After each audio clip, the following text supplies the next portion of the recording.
अस्सलाम वालेकुम दोस्तों कैसे हैं आप सब। मैं आपका दोस्त मोहम्मद बिलाल ख़ान। ये मैं कुश्ता अबरक सफ़ेद बना रहा था, तो इसकी मैंने एक पहले वीडियो बनाई थी जो पहला पार्ट था। तो मैंने सोचा कि इकट्ठा करके एडिट करके तो एक साथ ही जब ये मुकम्मल हो जाएगा तो अपलोड करूँगा। तो वो किसी गलती की वजह से वो जो पार्ट है वो डिलीट हो गया है। तो पहली बार आग देने से ये इस तरह से निकला है। तो मैं फिर से आपको इसके बारे में बता देता हूँ, समझा देता हूँ कि आपको इसको किस तरह से बनाना है। तो सबसे पहले ये जो कुश्ता तैयार हो रहा है हमारा अबरक सफ़ेद का, ये जिस तरह का भी बुखार हो, जैसा भी हो, सालों से बुखार रहता हो, हड्डियों में रहता हो और किसी भी दवाई से आराम ना आ रहा हो, आप एंटीबायोटिक खा खा के थक गए हों, तो उस मरीज़ पे आप ये इस्तेमाल करें। इंशाल्लाह चंद ही दिनों में उसके बुखार को ये जड़ से ख़त्म कर देगा। ये ऐसा नुस्खा है। तो इंशाल्लाह आप इसको तैयार करेंगे तो ज़रूर आपको इससे फ़ायदा होगा। ये मुजर्रब तरीन नुस्खा है, आप इसको बनाएं और इस्तेमाल करें। तो पहले जो वीडियो थी मैंने बहुत ही तफसील के साथ इसको बताया हुआ था। खैर अब भी जो इसके मेन फ़ायदे हैं वो मैंने आपको बता दिए हैं। तो इसको जो बनाने का तरीका है वो भी मैं आपको शुरू से बता देता हूँ कि आपने इसको कैसे बनाना है। तो इसके बनाने के लिए आपको सबसे पहले चाहिए होगा अबरक सफ़ेद। पंसारी से मिल जाता है, एक पत्थरनुमा होता है और इसके वर्क बने हुए होते हैं। तो सबसे पहले आपने उसको गर्म करना है। गर्म करने के बाद आपने उसको दूध में डाल देना है और इसी तरह से आपने उसको 7 बार दूध में गर्म करके डालते जाना है। तो उसके वर्क से जुदा हो जाएंगे, वो एक पतरे से बन जाएंगे और वो मुसफ़ा भी हो जाएगा दूध में। तो उसके बाद फिर आपने उसको अबरक को लेके आना है और एक आपने मिट्टी की कुंडी लेनी है। तो उसमें आपने उस अबरक को डाल देना है। डालने के बाद फिर आपको जो चीज़ वो और चाहिए वो है मूली का पानी। ये अब भी मूलियों का सीज़न आ गया है, लेकिन मैंने ये पहले निकाल के रखा हुआ था मूली का पानी। तो वो आपने मूली का पानी इसमें डालते जाना है और इसको घोटते जाना है। वो आपके पास जो डंडा होगा, कुंडी होगी, उसमें आपने इसको घोटते जाना है। तो ताकि ये एक बारीक चमकदार सा ये बन जाएगा, नगदा सा बन जाएगा, एक मल्लम की तरह समझ लें। तो आपने इसको घोटते जाना है और वो जो पानी होगा मूली का वो आपने इसमें डालते जाना है। तो 3 घंटे की आपकी जो घुटाई होगी उससे ये चमकदार नुकदा बन जाएगा। फिर आपने इसमें 5 तोला लेनी है गिलो खुश्क भी ले सकते हैं, सब्ज़ भी अगर सब्ज़ ले रहे हैं तो थोड़ी ज़्यादा ले लें। अगर खुश्क है तो फिर आप इसमें 5 तोला तक गिलो ले लें खुश्क, और उसको आपने आधा पाव पानी में अच्छी तरह से घोट लेना है, पीस लेना है। जैसे आपने इसको पीसा था घोट लेना है और उसको छान लेना है। छानने के बाद जो चीज़ है वो आपने लेना है गुड़। ये गुड़ मैंने स्याह ले रखा है, इस तरह से पुराना गुड़ आपने लेना है। वो आपने लेना है 7 तोले। जो हमने वो पानी घोट के छान के इस वाला गिलो वाला वो रखा था, तो उसको आपने इसमें डाल देना है और इसको घोटते जाना है। और उसके बाद हमने ये जो लिया है ये है कलमी शोरा। ये आपने कलमी शोरा ले लेना है। ये आपने लेना है 15 तोले। तो उसको भी मिला के ये सारी चीज़ें, वो ये जो अबरक होगा ये भी आपने मिला देना है, ये कलमी शोरा, ये सारी चीज़ें मिला के आपने इसको अच्छी तरह से घोटते जाना है। तो तकरीबन ये आप 3 घंटे तक घोट लें तो ये एक लेटी सी बन जाएगी। इसके बाद आपने एक रोगनी हांडी लेनी है। रोगनी हांडी लेके ये जो आपने सारा सामान घोट रखा होगा तो ये सारा कुछ आपने उसमें डाल देना है रोगनी हांडी में।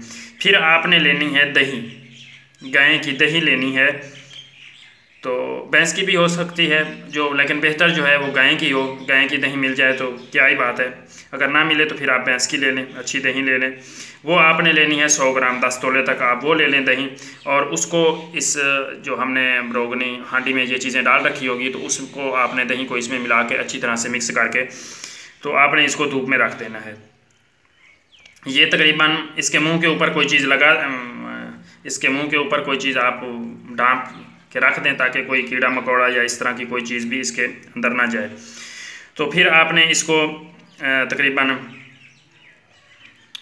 1 दिन के लिए रख देना है धूप में। जब ये खुश्क हो जाए मतलब थोड़ी बहुत इसमें नमी हो, तो फिर आपने इसके मुंह को अच्छी तरह से गिल-हिकमत करके तो फिर आपने इसको 5-7 किलो उपलों की अच्छी आग दे देनी है। आग देने के बाद ये बेचमक मतलब कुश्ता निकल आएगा। इसी तरह से अगर आप दूसरी आग दे लेते हैं तो फिर क्या ही बात है, मैं तो 2 आगें दूंगा। तो इसकी पहचान जो है वो ये है कि इसमें चमक बिल्कुल नहीं होनी चाहिए। अगर चमक हुई तो फिर ये आपका कुश्ता आप कच्चा है। आप इसको तीसरी आग भी दे सकते हैं, दूसरी भी दे सकते हैं। तो इसकी जब तक चमक नहीं ख़त्म होती, ये तकरीबन दूसरी आग में इसकी चमक बिल्कुल ख़त्म हो जाती है। तो इस तरह से आप इसको 2 आगें दे के, तो दूसरी आग जब देंगे तो फिर आपने ये मसाला जो है वो नया डाल देना है। तो इसी तरह से आप इसको 2 आगें दें और इसको संभाल के फिर आपने इसको निकाल लेना है। निकालने के बाद फिर आपने इसमें पानी डालना है और 7 बार आपने इसको इसी पानी से, मतलब जैसे इसकी हमने शोरियत निकालनी है, जो शोरा होगा इसमें और वो सब कुछ निकल जाए और पीछे जो हमारा बचेगा वो सिर्फ कुश्ता ही बचे। तो इस तरह से आपने इसको पानी डालते जाना है, फिर वो पानी निथर जाएगा, फिर वो फेंक देना है। 7 बार आपने इसको पानी से धो लेना है और धूप में या आग पर जिस तरह भी आप इसको खुश्क कर लें।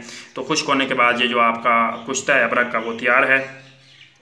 तो इसको आप जो है वो 2 वक़्त सुबह शाम 2-2 रत्ती सुबह शाम आप इसको इस्तेमाल करें। इस शरबत क्या कहते हैं बजूरी के साथ, शरबत नीलोफ़र और शरबत बजूरी, इन दोनों, और शरबत बनफ्शा भी साथ मिला लें। ये 3 शरबत आप ले लें और इन तीनों को मिक्स करके मतलब 50-50 ग्राम इनमें से डाल के और पानी में मिक्स करके तो उसके साथ आप ये 2 रत्ती तक सुबह शाम लें। इंशाल्लाह ये बुखार को जड़ से ख़त्म कर देगा और चंद ही दिनों में जितने भी पुराने से पुराना बुखार है वो बफज़ल ताला बिल्कुल ही ख़त्म हो जाएगा। और ये मकवी भी है, मतलब क़ुव्वत बाह पे भी अच्छा काम करेगा।